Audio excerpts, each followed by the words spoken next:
So guys, आज थी Sensex की एक्सपायरी और कहीं ना कहीं कल का जैसा मोमेंटम था निफ्टी में, जिस तरह की निफ्टी की पहली एक्सपायरी थी बैंक निफ्टी के बंद होने के बाद, ऐसे ही सेंसेक्स की पहली एक्सपायरी थी बैंक एक्स बंद होने के बाद। तो काफ़ी लोगों को लग रहा होगा कि आज भी उस तरह का मोमेंटम आएगा, लेकिन कहीं ना कहीं मार्केट ने आज बहुत ज़्यादा स्लो मोमेंटम करा है। मेरे को भी आज लॉस ही हुआ है 3700 रुपये के आसपास का।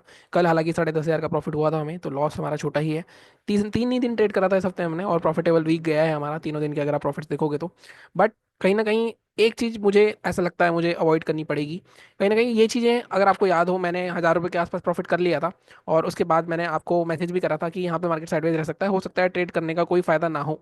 लेकिन कहीं ना कहीं वो जो 3 PM मूव को ट्रेड करने की आदत है, और थोड़ा प्रॉफिट लेने की आदत है कि अगर मार्केट में चल भी सकता है, मार्केट में ट्रेड हो सकता है, 3 बजे मूव आ जाए, वो जो होप होती है, वो होप अभी तक गई नहीं है, और वो आज कहीं ना कहीं उस वजह से भी थोड़ा सा लॉस हुआ है। 1,000 रुपये के प्रॉफिट बंद कर देते तो अच्छा खासा, आई थिंक 9-10 हज़ार का प्रॉफिट होता हमारा। अभी भी 4-5 हज़ार के प्रॉफिट में है हम इस हफ्ते, 4 हज़ार के आसपास के प्रॉफिट में होंगे। लेकिन जैसे मैंने कहा, अपनी एनालिसिस आपने कर ली कि आपको दिख रहा है कि साइडवेज हो सकता है, तो वहां पे आपको स्टिक भी करना होता है, बट वो स्टिक शायद मैं नहीं कर पाया आज। ठीक है, तो वहां पे थोड़ी ये गलती हुई। हालांकि अगर आप देखोगे, मैंने कल 16 हज़ार का कैपिटल हो गया था, मैंने सारे विड्रॉ करके 10 हज़ार का ही कैपिटल रखा था आज भी, क्योंकि इस महीने जैसे मैंने कहा कि ये जो दिसंबर जनवरी फरवरी मार्च, ये जो 4 महीने होते हैं, यहाँ आपको सबसे कम पैसा खोने की कोशिश करनी चाहिए। जो यहाँ पे जितने भी जॉब वाले होते हैं उनके टैक्स वगैरह कटते हैं, तो जितना ज़्यादा पैसा बचाओगे इस पीरियड में, उतना ज़्यादा ही ठीक रहेगा। एक बार मैं अपने रिव्यू की बात कर लेता हूँ। बैंक निफ्टी में, सेंसेक्स में कोई भी लेवल एक्टिवेट नहीं हुआ है। बैंक निफ्टी में कोई भी लेवल हमारा एक्टिवेट नहीं हुआ है। सॉरी, बैंक निफ्टी में सेलिंग का लेवल एक्टिवेट हुआ है। अगर आप यहाँ पे देखोगे, ये आरबीआई पॉलिसी थी, तो उसकी वॉलिटिलिटी अगर कोई झेल पाया तो झेल पाया, या किसी ने तुक्के से यहाँ पे बाय कर लिया हो तो उसने पैसे कमा लिए होंगे। लेकिन यहाँ पे हमारा कहीं ट्रेड एग्जीक्यूट हो गया था। एक मिनट में देख लेता हूँ एक बार। लो है हमारा 180.55। हाँ, ये वाली जो कैंडल थी, इसके क्लोजिंग के बाद लो एग्जीक्यूट हो, लो ब्रेक हो गया था, लेकिन इमीडिएटली वहाँ से रिवर्सल आया। लेकिन आरबीआई पॉलिसी थी, तो वहाँ पे आप थोड़ा अवॉइड कर सकते थे, फिर भी आपने ट्रेड करा होगा, तो एसएल तो हिट हुआ ही होगा आपका। निफ्टी में कोई लेवल हमारा एग्जीक्यूट नहीं हुआ है, बीच में घूमता रहा निफ्टी और सेंसेक्स में। और बहुत ही, अब देखो, यही मार्केट के वंडर्स हैं।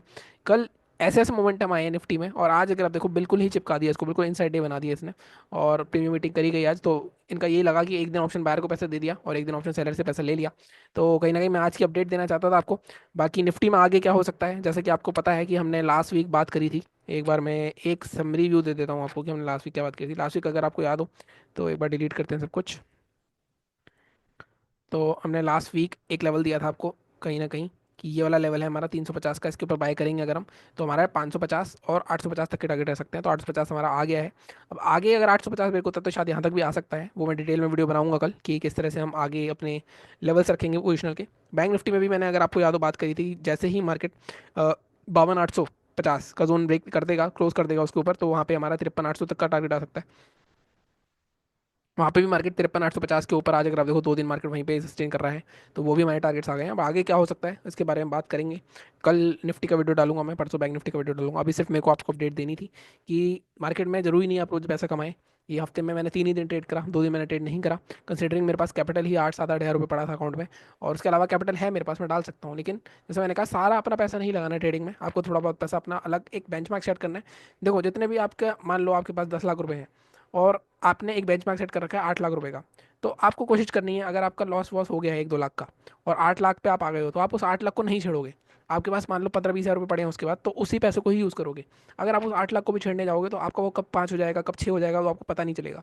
तो यही चीज़ें काफ़ी सारे लोग वो करते हैं। हर किसी का अलग अमाउंट होगा, किसी का हो सकता है 1 लाख अमाउंट हो, किसी के पास 1 लाख रुपए हो और 1 लाख के रूप की सेविंग रखता हो वो, और उसके ऊपर जितना भी अमाउंट होता है उससे ट्रेड करे। किसी के पास 20 होता है, किसी के पास 25 होता है। बट वो अमाउंट सेट जरूर होना चाहिए, वो अपनी अपनी कैपेसिटी के हिसाब से होता है।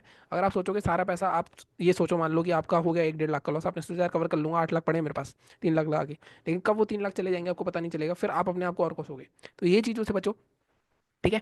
बाकी कल मैं निफ्टी का वीडियो डालूंगा, परसों बैंक निफ्टी का वीडियो डालूंगा। चैनल को सपोर्ट करते रहो, सब्सक्राइब करो। Thank you so much.